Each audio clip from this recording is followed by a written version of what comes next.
O céu e o inferno. Parte 1. Capítulo 6. Doutrina das penas eternas. Temas abordados: origem da doutrina das penas eternas. Argumentos a favor das penas eternas. Impossibilidade material das penas eternas. A doutrina das penas eternas fez sua época.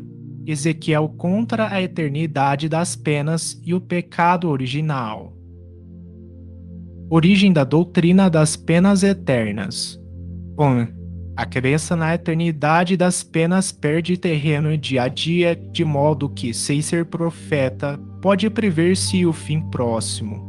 Tais e de tal ordem poderosos e peremptórios têm sido os argumentos a ela opostos, que nos parece quase supérfluo ocuparmos-nos de tal doutrina de hora em diante, deixando que por si mesma se extinga. Não se pode contestar, porém, que, apesar de caduca, ainda constitui o baluarte dos adversários das ideias novas, o ponto que defendem com mais obstinação, convictos aliás da vulnerabilidade que ela apresenta, e não menos convictos das consequências dessa queda. Por este lado, a questão merece sério exame. 2. A doutrina das penas eternas teve sua razão de ser como a do inferno material, enquanto o temor podia constituir um freio para os homens pouco adiantados intelectual e moralmente, na impossibilidade de apreenderem as nuances tantas vezes delicadas do bem e do mal, bem como o valor relativo das atenuantes e agravantes. Os homens não se impressionariam, então, a não ser pouco ou mesmo nada com a ideia das penas morais. Tampouco compreenderiam a temporalidade dessas penas e a justiça decorrente das suas gradações e proporções. 3. Quanto mais próximo do estado primitivo, mais material é o homem. O senso moral é o que de mais tardio ele se desenvolve, razão pela qual também não pode fazer de Deus, dos seus atributos e da vida futura, senão uma ideia muito imperfeita e vaga, assimilando-o à sua própria natureza. Deus não passa para ele de um soberano absoluto, tanto mais terrível quanto invisível, como um rei despótico que, fechado no seu palácio, jamais se mostrasse aos súditos. Deus só é então poderoso pela força material, porque eles não compreendem o poder espiritual. Só o concebem armado com o raio ou no meio de relâmpagos e tempestades, semeando de passagem a destruição, a ruína, semelhantemente aos guerreiros invencíveis. Um Deus de mansuetude e cordura não seria um Deus, porém um ser fraco e sem meios de se fazer obedecer. A vingança implacável, os castigos terríveis, eternos, nada tinham de incompatíveis com a ideia que se fazia de Deus, não me repugnavam a razão. Implacável também ele, homem, nos seus ressentimentos, cruel para os inimigos e inexorável para os vencidos. Deus, que era superior, deveria ser ainda mais terrível. Para tais homens eram precisas crenças religiosas assimiladas à sua natureza rústica. Uma religião toda espiritual, toda amor e caridade não podia aliar-se à brutalidade dos costumes e das paixões. Não censuremos, pois, a Moisés sua legislação draconiana apenas bastante para conter o povo indócil, nem o haver feito de Deus um Deus vingativo. A época assim o exigia, essa época em que a doutrina de Jesus não encontraria eco e até se anularia. 4. À medida que o espírito se desenvolvia, o véu material ia se dissipando pouco a pouco e os homens habilitavam-se a compreender as coisas espirituais. Mas isso não aconteceu senão lenta e gradualmente. Por ocasião de sua vinda, já Jesus pôde proclamar um Deus clemente, falando do seu reino, não deste mundo, e acrescentando: amai-vos uns aos outros e fazei bem aos que vos odeiam. Lucas 6:27, ao passo que os antigos diziam: olho por olho, dente por dente. Ora, quais eram os homens que viviam no tempo de Jesus? Seriam almas novamente criadas, encarnadas? Mas se assim fosse, Deus teria criado para o tempo de Jesus almas mais adiantadas que para o tempo de Moisés? E daí o que teria decorrido para estas últimas? Consumir-se-iam por toda a eternidade no embrutecimento. O mais comezinho bom senso repele essa suposição. Não, essas almas eram as mesmas que viviam sob o império das leis mosaicas e que tinham adquirido, em várias existências, o desenvolvimento suficiente à compreensão de uma doutrina mais elevada, assim como hoje mais adiantadas se encontram para receber um ensino ainda mais completo. 5. O Cristo não pôde, no entanto, revelar aos seus contemporâneos todos os mistérios do futuro. Ele próprio disse: muitas outras coisas vos diria se estivesseis em estado de as compreender, e isso porque vos falo em parábolas. Sobretudo no que diz respeito à moral, isto é, aos deveres do homem, foi o Cristo muito explícito porque, tocando na corda sensível da vida material, sabia fazer-se compreender. Quanto a outros pontos, limitou-se a semear sob a forma alegórica os germes que deveriam ser desenvolvidos mais tarde. A doutrina das penas e recompensas futuras pertence a esta última ordem de ideias. Sobretudo, em relação às penas, ele não poderia romper bruscamente com as ideias preconcebidas, vindo traçar aos homens novos deveres, substituir o ódio e a vingança pelo amor do próximo e pela caridade, o egoísmo pela abnegação, era já muito. Além disso, não podia racionalmente enfraquecer o temor do castigo reservado aos prevaricadores, sem enfraquecer ao mesmo tempo a ideia do dever. Se o Cristo prometia o reino dos céus aos bons, esse reino estaria interdito aos maus, e para onde iriam eles? Ademais, seria necessária a inversão da natureza para que inteligências ainda muito rudimentares pudessem ser impressionadas de feição a identificarem-se com a vida espiritual, levando-se em conta a circunstância de Jesus se dirigir ao povo, a parte menos esclarecida da sociedade, que não podia prescindir de imagens de alguma sorte palpáveis, e não de ideias sutis. Eis a razão por que Jesus não entrou em minúcias supérfluas a este respeito. Nessa época não era preciso mais do que opor uma punição à recompensa. 6. Se Jesus ameaçou os culpados com o fogo eterno, também os ameaçou de serem lançados na geena. Ora, que venha a ser a geena? Nada mais, nada menos que um lugar nos arredores de Jerusalém, um monturo onde se despejavam as imundícies da cidade. Dever-se interpretar isso também ao pé da letra? Entretanto, era uma dessas figuras enérgicas de que ele se servia para impressionar as massas. O mesmo se dá com o fogo eterno. E se tal não for o seu pensar, Jesus estaria em contradição, exaltando a clemência e misericórdia de Deus, pois clemência e inexorabilidade são sentimentos antagônicos que se anulam. Desconhecer-se-ia, pois, o sentido das palavras de Jesus, atribuindo-lhes a sanção do dogma das penas eternas, quando todo o seu ensino proclamou a mansidão do Criador. No Pai Nosso, Jesus nos ensina a dizer: perdoai-nos, Senhor, as nossas faltas, assim como nós perdoamos aos nossos devedores. Lucas, capítulo 11, versículo 4, Mateus, capítulo 6, versículo 12. Pois se o culpado não devesse esperar algum perdão, inútil seria pedi-lo.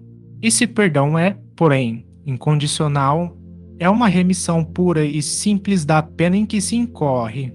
Não, a medida desse perdão subordina-se a um modo pelo qual se haja perdoado, o que equivale a dizer que não seremos perdoados desde que não perdoemos. Deus, fazendo do esquecimento das ofensas uma condição absoluta, não podia exigir do homem fraco que ele, onipotente, não fizesse. O Pai Nosso é um protesto cotidiano contra a eterna vingança de Deus. 7. Para homens que só possuíam da espiritualidade da alma uma ideia confusa, o fogo material nada tinha de improcedente, mesmo porque já participava da crença pagã quase universalmente propagada. Igualmente, a eternidade das penas nada tinha que pudesse repugnar a homens desde muitos séculos submetidos à legislação do terrível Jeová.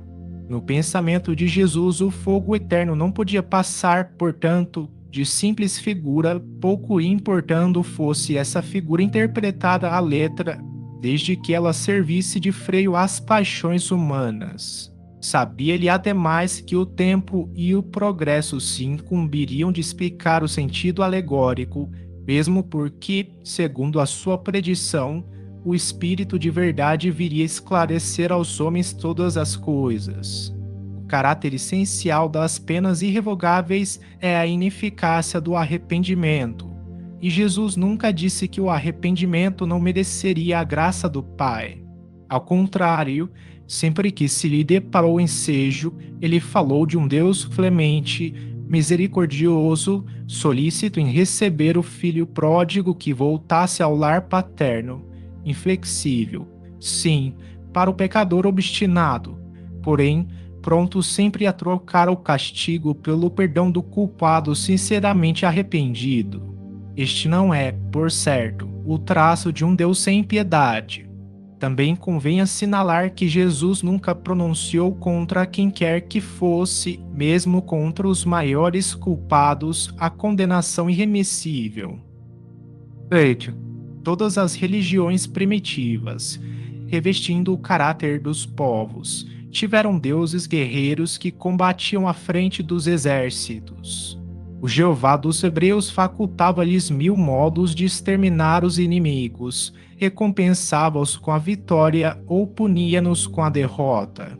Tal ideia a respeito de Deus levava a honrá-lo ou apaziguá-lo com sangue de animais ou de homens, e daí os sacrifícios sangrentos que representavam um papel tão saliente em todas as religiões da antiguidade.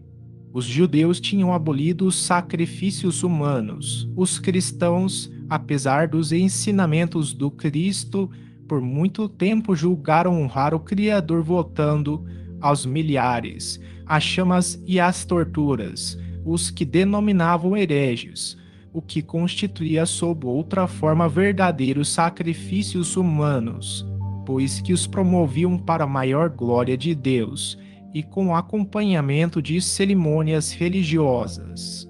Hoje ainda invocam Deus dos exércitos antes do combate, glorificam-no após a vitória e quantas vezes por causas as mais injustas e anticristãs.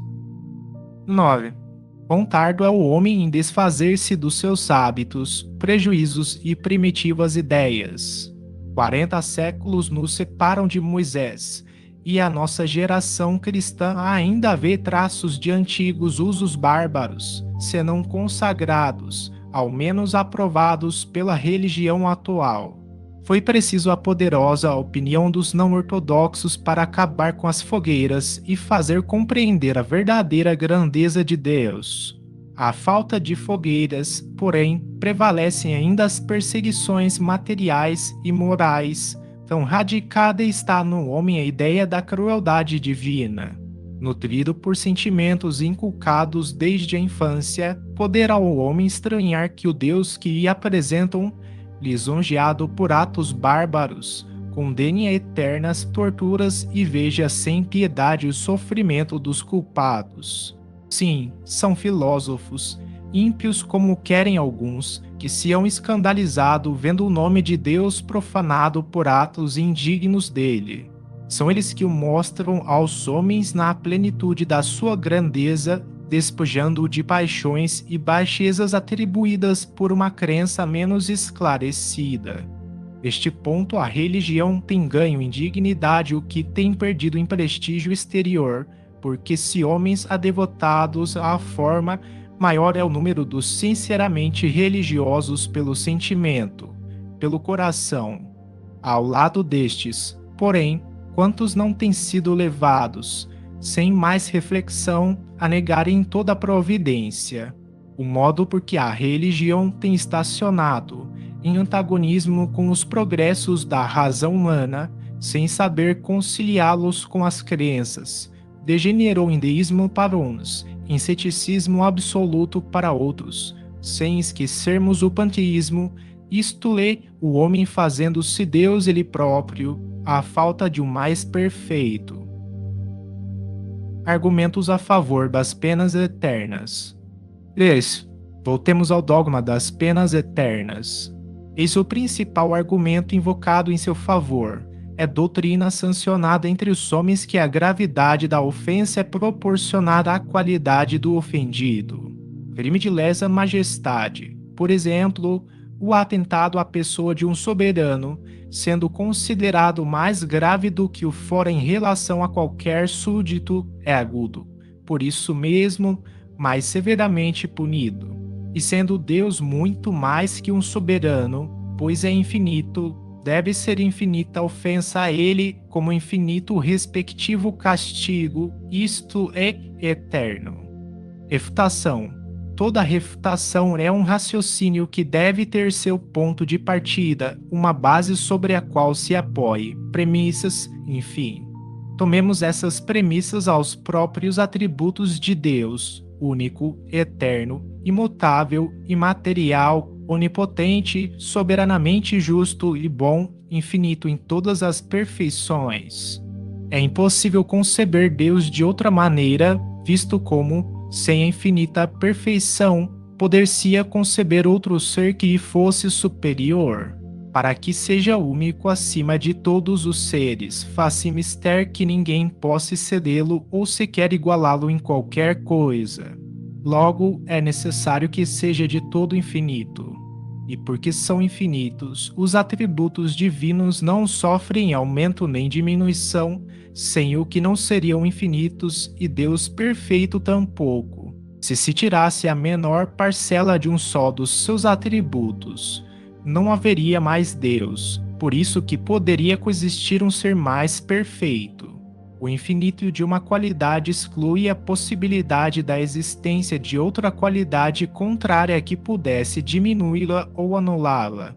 Um ser infinitamente bom não pode ter a menor parcela de maldade, nem o ser infinitamente mal pode ter a menor parcela de bondade. Assim também um objeto não seria de um negro absoluto com a mais leve nuance de branco e vice-versa. Estabelecido este ponto de partida, oporemos aos argumentos suprasseguintes. 11. Só um ser infinito pode fazer algo de infinito. O homem finito nas virtudes, nos conhecimentos, no poderio, nas aptidões e na existência terrestre, não pode produzir senão coisas limitadas. Se o homem pudesse ser infinito no mal que faz, sê-lo-ia igualmente no bem, igualando-se, então, a Deus.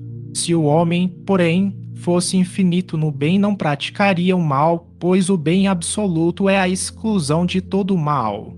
Admitindo-se que uma ofensa temporária à divindade pudesse ser infinita, Deus, vingando-se por um castigo infinito, seria logo infinitamente vingativo, e sendo Deus infinitamente vingativo não pode ser infinitamente bom e misericordioso, visto como um destes atributos exclui outro. Se não for infinitamente bom, não é perfeito, e não sendo perfeito deixa de ser Deus. Se Deus é inexorável para o culpado que se arrepende, não é misericordioso, e se não é misericordioso, deixa de ser infinitamente bom. E porque daria Deus aos homens uma lei de perdão, se ele próprio não perdoasse? Resultaria daí que o homem que perdoa aos seus inimigos e lhes retribui o mal com o bem, seria melhor que Deus, surdo ao arrependimento dos que o ofendem, pegando-lhes por todo sempre o mais ligeiro carinho. Achando-se em toda parte e tudo vendo, Deus deve ver também as torturas dos condenados, e se ele se conserva insensível aos gemidos por toda a eternidade, será eternamente impiedoso, ora, sem piedade, não há bondade infinita. 12. A isto se responde que o pecador arrependido, antes da morte, tem a misericórdia de Deus e que mesmo o maior culpado pode receber essa graça. Quanto a isto não há dúvida, e compreende-se que Deus só perdoa ao arrependido, mantendo-se inflexível para com os obstinados. Mas se ele é todo misericordioso para a alma arrependida antes da morte, porque deixará de o ser para quem se arrepende depois dela?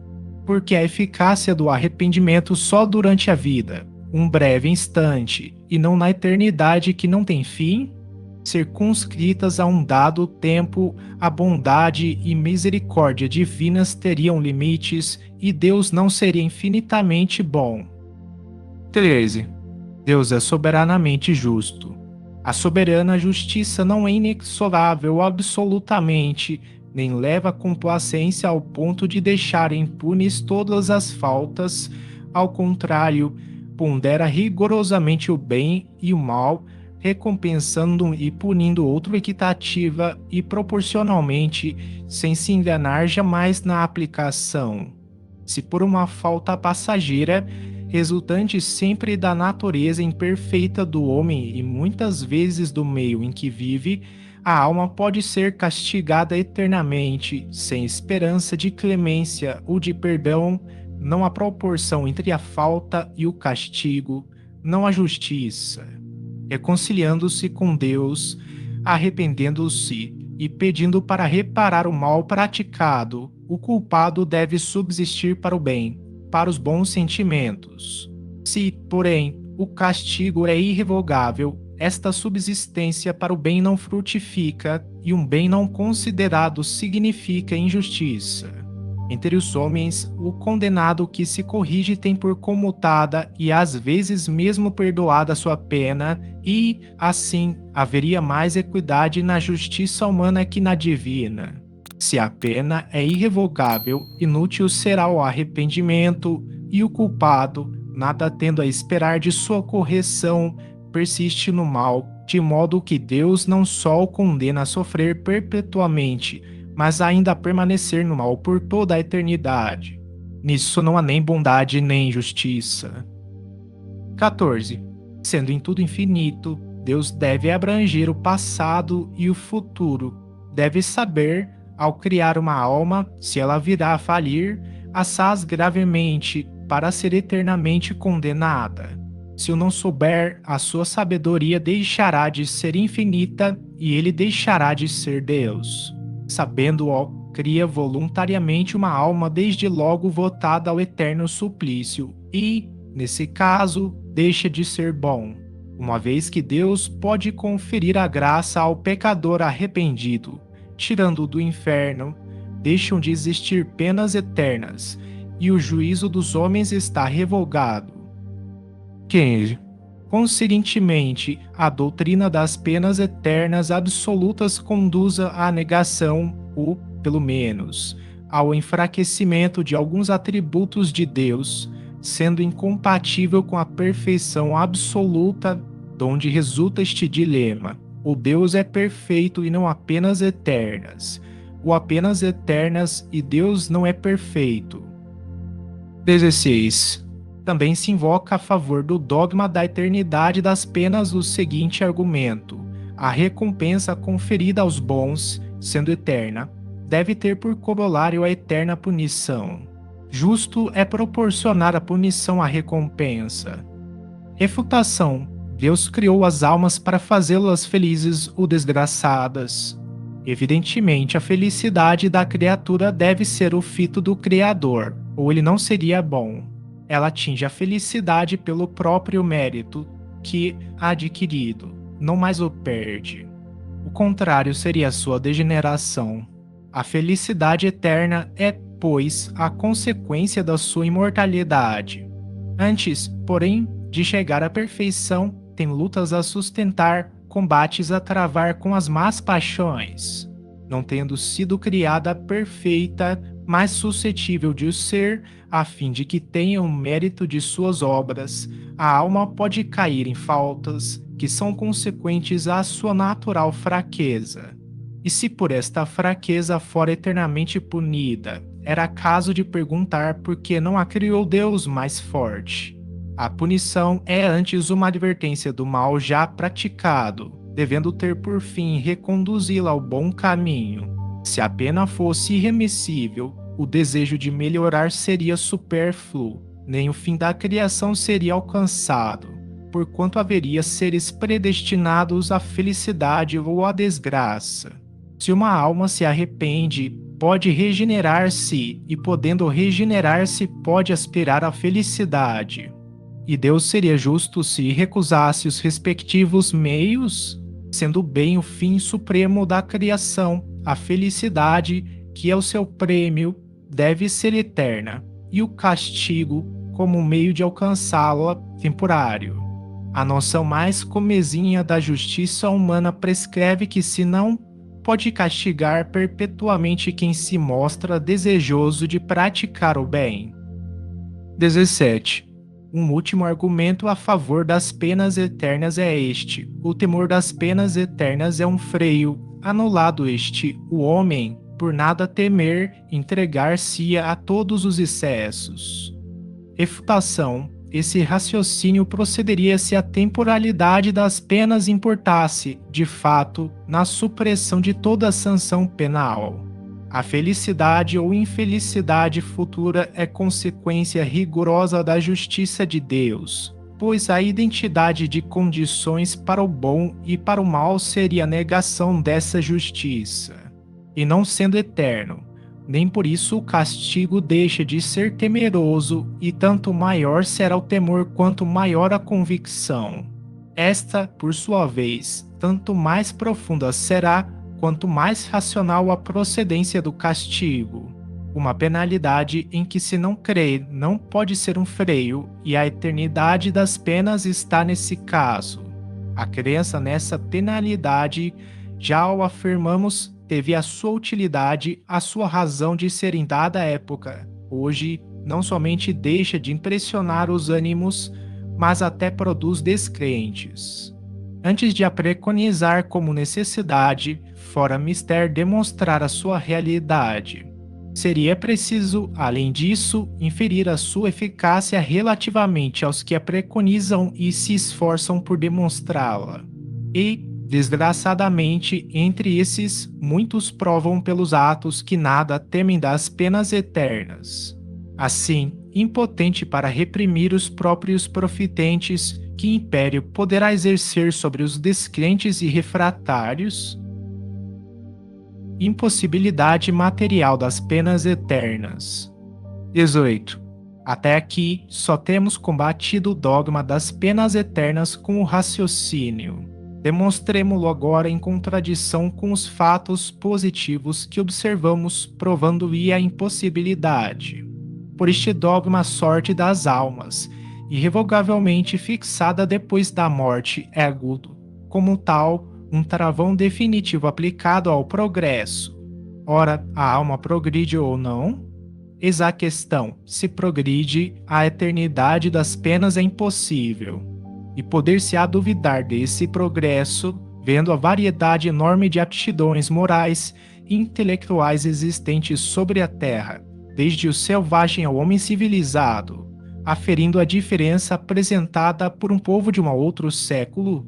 Se admite não ser das mesmas almas, é força admitir que Deus criou almas em todos os graus de adiantamento, segundo os tempos e lugares, favorecendo umas e destinando outras à perpétua inferioridade, o que seria incompatível com a justiça, que, aliás, deve ser igual para todas as criaturas. 19. É incontestável que a alma atrasada moral e intelectualmente, como a dos povos bárbaros, não pode ter os mesmos elementos de felicidade, as mesmas aptidões para gozar dos esplendores do infinito, como a alma cujas faculdades estão largamente desenvolvidas. Se, portanto, estas almas não progredirem, não podem, em condições mais favoráveis, gozar na eternidade senão de uma felicidade, por assim dizer, negativa. Para estar de acordo com a rigorosa justiça, chegaremos, pois, à conclusão de que as almas mais adiantadas são as atrasadas de outro tempo, com progressos posteriormente realizados. Aqui, então, atingimos a questão magna da pluralidade das existências como meio único e racional de resolver a dificuldade. Façamos abstração, porém, dessa questão e consideremos a alma sob o ponto de vista de uma única existência. 20. Figuremos um rapaz de 20 anos, desses que comumente se encontram ignorante, viciado por índole, cético, negando-se a sua alma e a Deus, entregue à desordem e cometendo toda sorte de malvadeza. Esse rapaz encontra-se, depois, no meio favorável, melhor, trabalha, instrui-se, corrige-se gradualmente e acaba por tornar-se crente e piedoso. Eis aí um exemplo palpável do progresso da alma durante a vida, exemplo que se reproduz todos os dias. Esse homem morre em avançada idade, como um santo, e naturalmente certa se lhe torna a salvação, mas qual seria a sua sorte se um acidente lhe pusesse termo à existência? 30 ou 40 anos mais cedo? Ele estava nas condições exigidas para ser condenado e, se o fosse, todo o progresso se lhe tornaria impossível. E assim, segundo a doutrina das penas eternas, teremos um homem salvo somente pela circunstância de viver mais tempo, circunstância, aliás, fragilíssima, uma vez que um acidente qualquer poderia tê-lo anulado fortuitamente, desde que sua alma pôde progredir em um tempo dado. Por que razão não mais poderia progredir depois da morte, se uma causa alheia à sua vontade a tivesse impedido de fazê-lo durante a vida? Porque lhe recusaria Deus os meios de regenerar-se na outra vida, concedendo-lhe-os nesta? Neste caso, o arrependimento veio, posto que tardio, mas se desde o momento da morte se impusesse irrevogável condenação, esse arrependimento seria infrutífero por todos sempre, como destruídas seriam as aptidões dessa alma para o progresso, para o bem. 21. O dogma da eternidade absoluta das penas é, portanto, incompatível com o progresso das almas, ao qual opõe uma barreira insuperável. Esses dois princípios destroem-se, e a condição indeclinável da existência de um é o aniquilamento do outro. Qual dos dois existe de fato? A lei do progresso é evidente, não é uma teoria, é um fato corroborado pela experiência. É uma lei da natureza, divina, imprescritível. E, pois que esta lei existe inconciliável com a outra, é porque a outra não existe. Se o dogma das penas eternas existisse verdadeiramente, Santo Agostinho, Paulo e tantos outros jamais teriam visto o céu, caso morressem antes de realizar o progresso que lhes trouxe a conversão.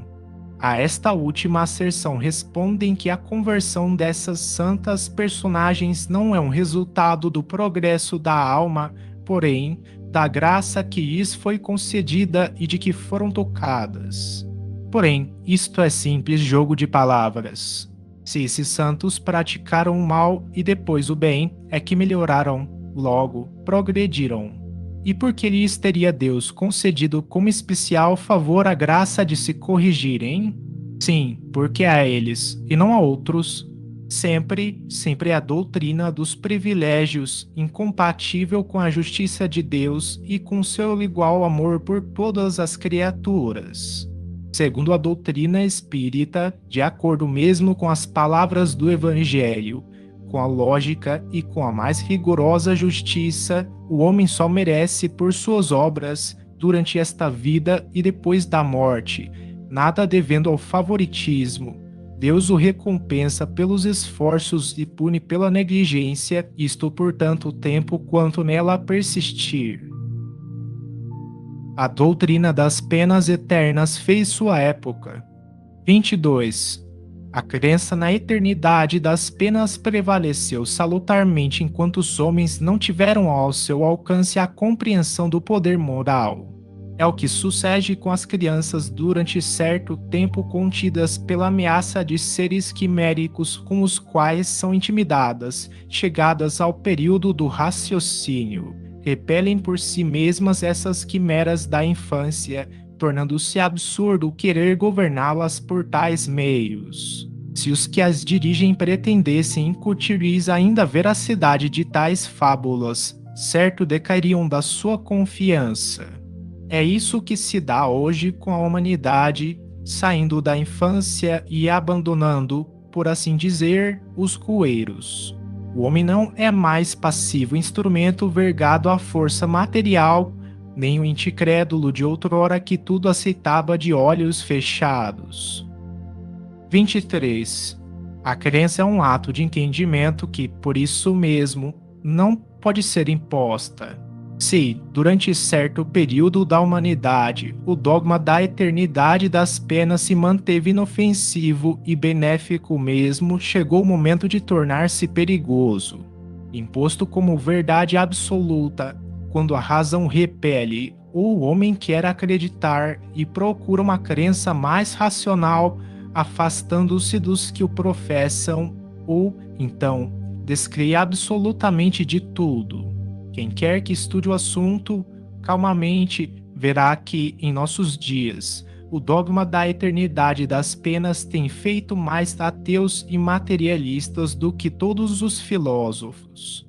As ideias seguem um curso incessantemente progressivo, e absurdo é querer governar os homens desviando-os desse curso, pretender contê-los, retroceder ou simplesmente parar enquanto o curso avança é condenar e perder os homens. Seguir ou deixar de seguir essa evolução é uma questão de vida ou de morte para as religiões como para os governos.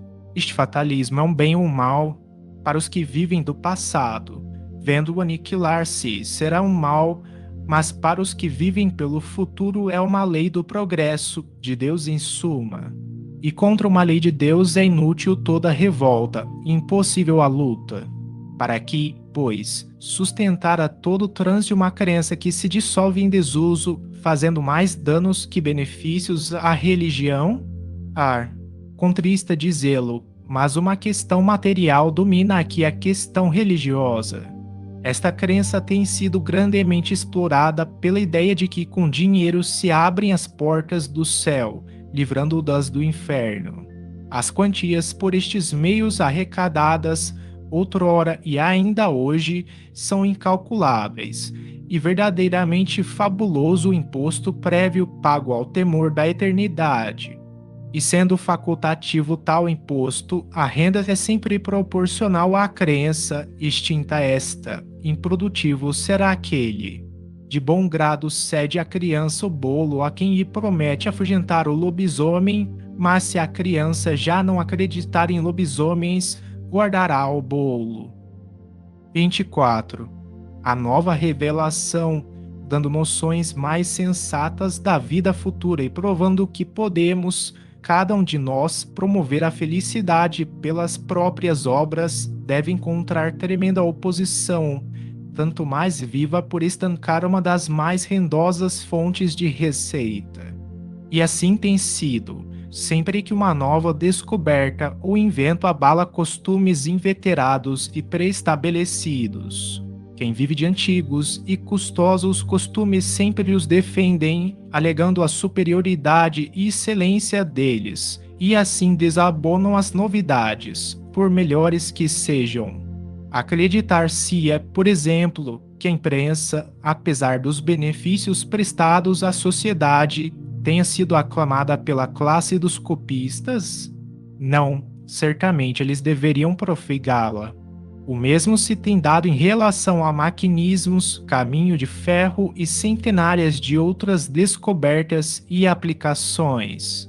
Aos olhos dos incrédulos, o dogma da eternidade das penas afigura-se futilidade da qual se riem, Para o filósofo, esse dogma tem uma gravidade social pelos abusos que a colossou, ao passo que o homem verdadeiramente religioso tem a dignidade da religião interessada na destruição dos abusos que tal dogma origina e da sua causa, enfim.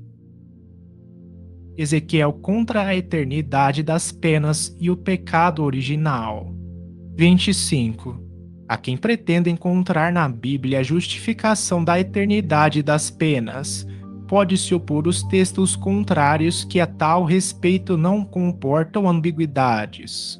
As seguintes palavras de Ezequiel são a mais explícita negação, não somente das penas irremissíveis, mas da responsabilidade que o pecado do pai do gênero humano acarretasse à sua raça. Bom, o Senhor novamente me falou e disse: 2. De onde vem o uso desta parábola entre vós e consagrada proverbialmente em Israel? Os pais, dizeis, comeram uvas verdes, e os dentes dos filhos ficaram estragados? 3.